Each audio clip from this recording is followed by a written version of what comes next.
is we have two classes of forecasters, the ones who don't know and the ones who don't know they don't know.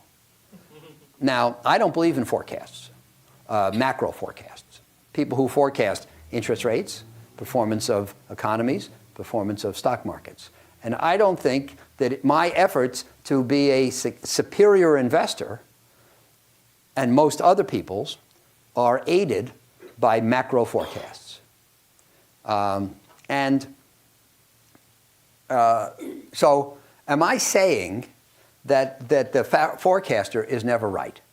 No, I'm not saying that. The forecasters are often right. Last year, GDP grew 2%. Many forecasters forecast that GDP will grow this year at 2%. That's called extrapolation. And usually in economics, extrapolation works. Usually the future looks like the recent past. So usually the people who forecast a continuation of the current are right. The only problem is they don't make any money. Because let's take the economy. Most people forecast 2 something for this year. A growth rate of 2 something is cooked into the prices of securities today. If the growth rate turns out to be 2 something, everybody who forecasted that will be right, but security prices will not change much because that 2 something growth was anticipated and discounted a year or 2 ago. So all those people who are right won't make any money. Our forecast, so that's a correct. So most forecasts, extrapolation works all the time. Forecasts that are extrapolations work all the time, but they don't make any money. Logically, am I saying that forecasts never make any money? No. The forecasts that make money are the forecasts of radical change. If everybody's predicting 2.4% growth for this year, and if I predict -2, and it turns out to be -2, or I predict 6 and it turns out to be 6, I'll make a lot of money.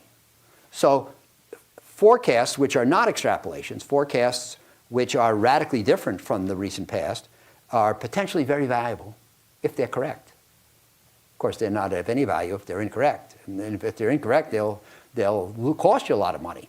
If everybody else thinks it's going to be 2.4 and you predict 6 and it turns out at 2.4, you're probably going to have taken the wrong investments and lost a lot of money. So deviant forecasts which turn out to be right are potentially very valuable, but it's very hard to make them. It's very hard to make them correctly. It's very hard to make them correctly consistently.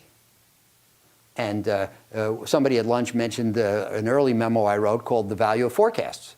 And in one of, there was the value of forecasts, and then there was value of forecasts 2, I think, right? And in one of those, I reviewed the recent history of the Wall Street Journal poll. Every 6 months, the Wall Street Journal publishes the results of a poll of economists. And on GDP growth, CPI, value of a dollar, the price of oil, whatever it might be, a bunch of phenomena. They do it consistently. And they ask like 30 people consistently over time. And so it shows basically that most of the time when people get it right, it's because they predicted extrapolation and nothing changed. Once in a while, something changes radically, and invariably somebody predicted it. But the problem is, if you look at that person's other forecasts over the years, you see that that person always made radical forecasts and never was right any other time.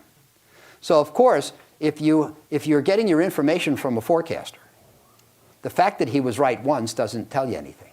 The views of that forecaster would not be of any value to you unless he was right consistently.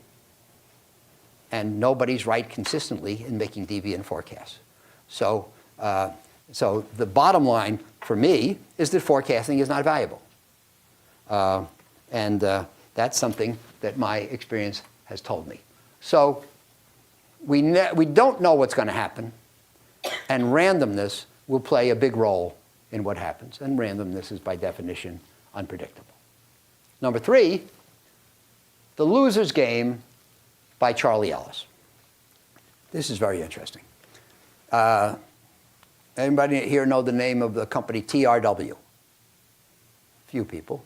TRW used to be a big conglomerate. And now it's known primarily for credit scores. And there was a guy named Cy Ramo. He was the R. It was Thompson, Ramo, Woolridge, and he was the R in TRW. And very smart. And Cy Ramo wrote a book, and it was about winning at tennis. Who here plays tennis? Okay, this is good, because as I go around the world now, very few people play tennis anymore. But what Ramo said is that there are 2 kinds of winning tennis players.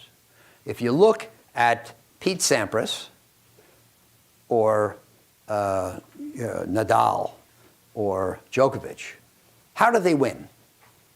The winning champion tennis player wins by hitting winning shots. He hits shots that the opponent can't return.